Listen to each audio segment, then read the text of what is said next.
drama from the African National Congress. And that is why we've convened this press briefing to articulate our understanding and what we are doing to stabilize government. If there's any drama, it's from other political parties who wish not to participate in the process of stabilization. So we want to plead with you. The ANC can't account for other people's drama. We want to account for the work of stabilization, service delivery, good governance, accountability, and consequence management. So we have not issued dramatic things as ANC. We're a decent organization that communicates with clarity and at an appropriate time. And hence, you are here today to hear from us as the African National Congress. I did indicate that prior to making the decision, we followed the established consultation protocols within the African National Congress. And we've went right through the national office bearers. So the executive mayor could not have pronounced any changes in the mayoral committee if that process was not satisfied. So we do these things with confidence that we have subjected ourselves into the necessary consultative processes. On the 12th of February, upon receiving that clip against one of our councillors, I did, as the secretary of the ANC, inform the councillor that he must be on standby to come and meet with the regional office bearers so that we hear the side of his story. You see, law must follow, or consequence management must also follow due processes. If you ask us as the ANC if we are concerned about the allegation, the answer is certainly yes, we are concerned about the allegation of one of our public representatives to be alleged to be engaged in such activities. Because we have drawn a line in terms of the conduct of those that are deployed in government. Comrades must be ethical. Comrades must not be found on the wrong side of the law. Comrades must not be found to participate in activities of corruption. Because even our own task as an ANC, it says we must fight corruption. So it starts with us. Corruption, maladministration, and all sorts of things that are impeding understanding of the ANC. But due process must be followed, because you don't want to charge and cast a judgment on a person on the basis of what is appearing in the social media. I'm sure you know the Moja Love, the type of the channel they are. But be that as it may, they carry the responsibility to expose some of the wrong things. So 12 February, I have already alerted the council.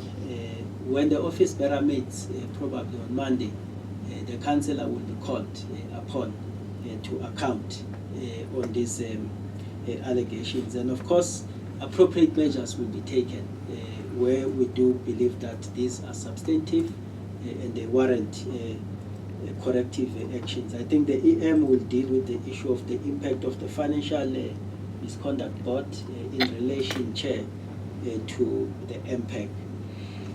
I said the item on the motion on the establishment of the deputy mayor, it does not come from the ANC. It came from the Action SA, and they've only withdrawn it yesterday. So the point is that there's no party that can propose a motion to establish a deputy mayor when they don't have an interest to participate in the executive. Even yourselves as journalists and reporters, you should be smart enough to analyze this thing. So because now they are trying to protect themselves from what may appear to be a PR disaster, they had to withdraw the item. But as we said, our doors are open. Tatana Mashab, Ilaba Ubulabulaliwe, so Dana, he can come. Yeah.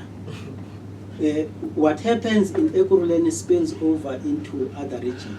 You see, one of the things that we've been advocating for as this leadership is that let's look at each and every municipality with its own merits at the time. But at this juncture, there is a framework that has been approved by the NEC of the ANC on how coalitions ought to be managed. Now, the chair has always made a point that Ekurhuleni is not a collateral for anything else.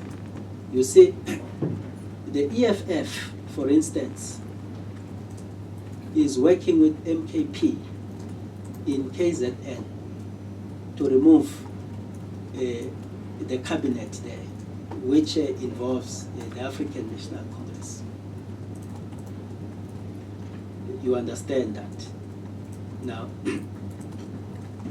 do we fold our arms and say, no, let it be, and then don't look at them in other areas? Because when it suits them, they wanted to preserve what they are doing in Ekurhuleni and threaten everything else using Ekurhuleni, because they have been entrenched here. 5 MMCs, key service delivery portfolio was led budget at some point in time.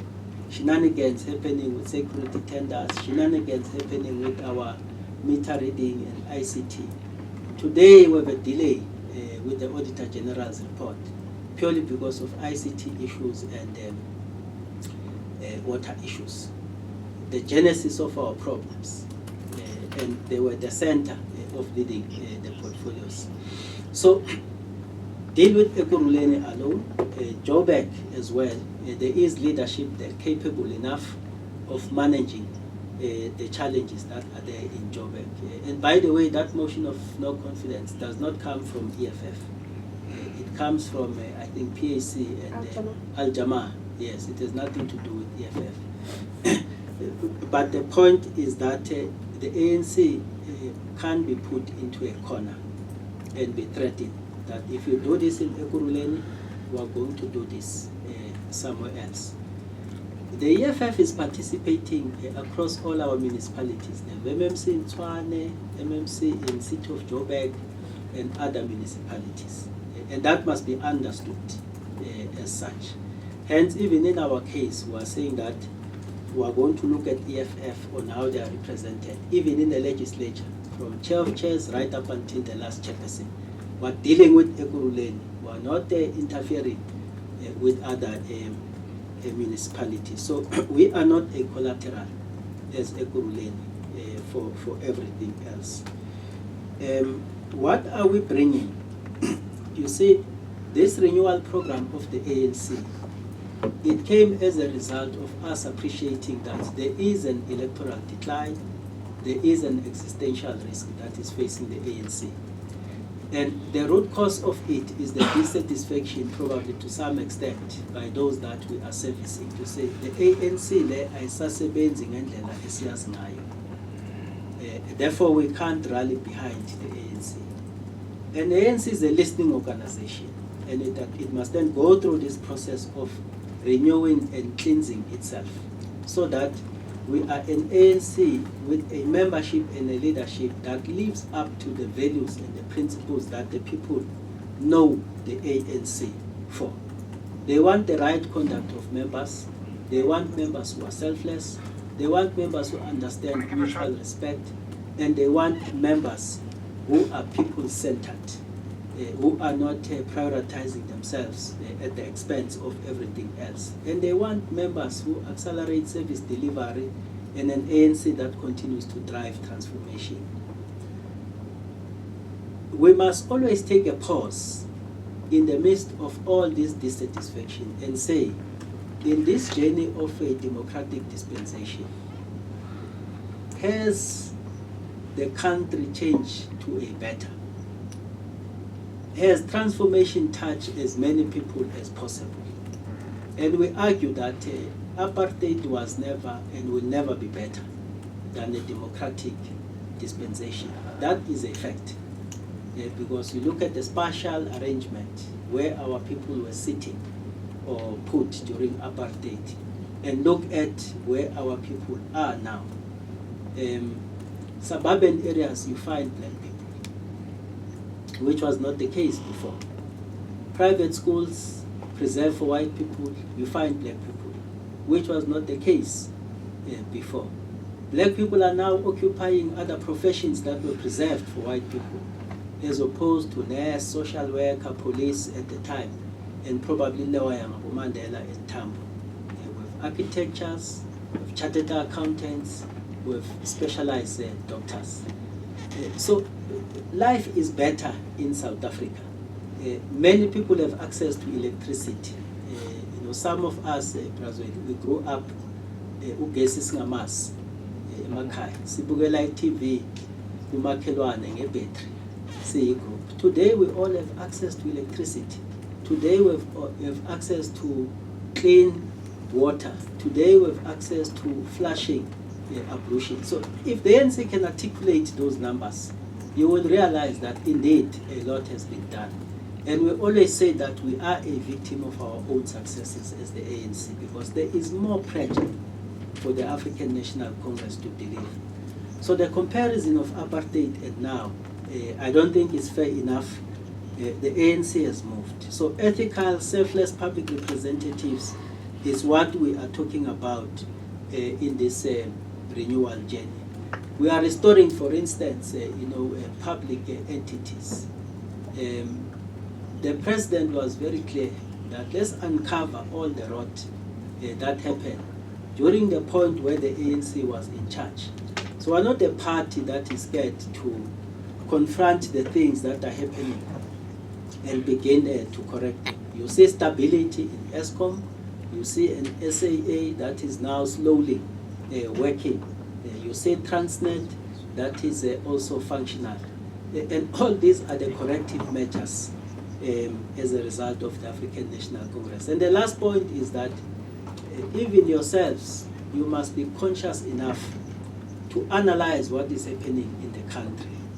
There is a plan for a regime change. And that regime change plan is targeting the African National Congress because of that which we represent, a transformation that is also pro-poor and black in particular. So if the ANC gets to be decimated, you are going to be left with the likes of MK Party. You are going to be left with parties of supreme leader like EFF. Chaos in the country. So you do need the African National Congress as a neutralizer, but a clean ANC, renewed, and an ANC that is at service to the people. Yeah. I think that there were two or so questions that we just need to answer. What are the cost implications for the new portfolios? There's zero. Yes, there is no cost implications directly because they simply move in where there's there's an office, there's everything else, so there's nothing new. So they just need to go and discharge their leadership. And I think you've touched the involvement of national. How is MPEC going to be affected with the financial misconduct disciplinary board? It's a part of that. MPEC investigate findings on the basis of whatever that would have been picked up. You can pick up a misconduct through internal audit or an external audit, AG for instance. And then MPEC then recommends for appropriate action. And this disciplinary board does exactly that. There's a different action that could be done. It's either you recover the cost that has been lost, or you write off, or you blacklist. But importantly, there must be a DC. In whatever that you do on the other hand, there must be. Whether you refer it to SIU for hawks, for further fraud, if it's proven to be like that, but there will still needs to be an internal disciplinary mechanism. If you look at the summer buildings, for instance, we invited you here. We shared with you a summer building report, forensic report. We went there, we worked with you. We will do that again, I'm sure, in the week, because it is now complete. And we need this financial disciplinary board to take up those issues so that those who are cited, they can actually be put through the processes. Just on the issue of to expand those that are implicated in Madlanga Commission, we've been very effective, and I'm sure we will call another meeting just to deal with the Madlanga issues in greater details, to give you all the reports. But part of the problems is that when you prefer corrective action, you must take it through the structures of council. If there's a resistance, in whatsoever way, we are now happy that it's implementation, and the message goes very far, even to our own employees, that there is nobody who's gonna second guess what needs to be done. And we've said that we have not checked. I mean, the blue light stories, even at the time, we're asking, one councillor in the council meeting was saying, Dunga, also explain yourself. Because there was allegation that you were in the blue light car at some point in an accident. These things are things that we must ask. Though we do not want to jump into what is happening in the commission, difficult questions, we must speak about them here in this council, if we are to correct. Now tell me, how do we then work in that environment? How do you work? If someone says, no, we want to be the speaker tomorrow, when it's not justified. The same character that I remove in the mayoral committee for underperformance is the same character that is able to just wake up and remove the speaker, mislead their own CIC, who doesn't ask questions. Because the CIC must then say, no, I'm firm. But unless then the CIC, he was always praised the outgone city manager. For us to actually do corrective measures, we have to battle. Now, we don't want to go there at length. We're focusing on taking the city forward, but I'm sure we're giving you hints. Now, we are serious because it is the city that it is paraded before Madlanga every day. It is the city. And we don't want to bring Madlanga into this conference room. Otherwise, I might as well be called. So it is a city that is before there. And who is that mayor? It is me, even though I was not there. I'm saying every day we go there, people are asking me, Nenzani pa Ekurhuleni. Now, how do I distinct myself that bendinga yako? So we must move, because we've got an obligation now to take the city forward. And you must agree with us. If you look at how the seats are shared in council, 70% of the seats in this council, in fact, of the vote of the wards, are with the ANC. 27%, which is 2 seats. In fact, if you look, approaching the 112 wards, 70%, which is 7 seats, are with the ANC. If you were to use that to say, let's apportion on the basis of ward representation, are with the ANC. But we've been having 5 seats. It means there has been a compromise. In fact, 2 seats. If you look at 27, 2 seats should be with the DA and 1 seat with the PA. Because those are parties that have got wards. Even if you use the other calculation, you use another method to actually attribute what is the number of an allocation, you'd actually not find the basis why people they must want more than 2 seats. In fact, they are sitting at 1% plus something. Others, we add them because they must represent minorities. We must say, all the minorities combined, how are they going to make sure that their voice, they are represented in council? So the framework that we've put together is a framework that is informed. It's a Ekurhuleni governance framework. We've canvassed it. 13 of the parties, they've actually agreed. Some parties, they've agreed that they will only play a role in the legislature. So we will have to also strengthen the legislature to ensure that it is actually responsive. Someone is saying, no, but why are you doing it now? There's never a best time. The corrective measures that we're doing now must serve also as a basis and a foundation for the leadership that is coming, must serve as a reference. Some of the actions that we're taking today must serve as a reference for the leadership, that the mayor that must come must find this city clean. Because it's not about us and our term, it's about what type of foundation that we give for the successive leadership. Because what we're doing here, we're doing it for our kids, for the people of Ekurhuleni, and not about ourselves. Thank you.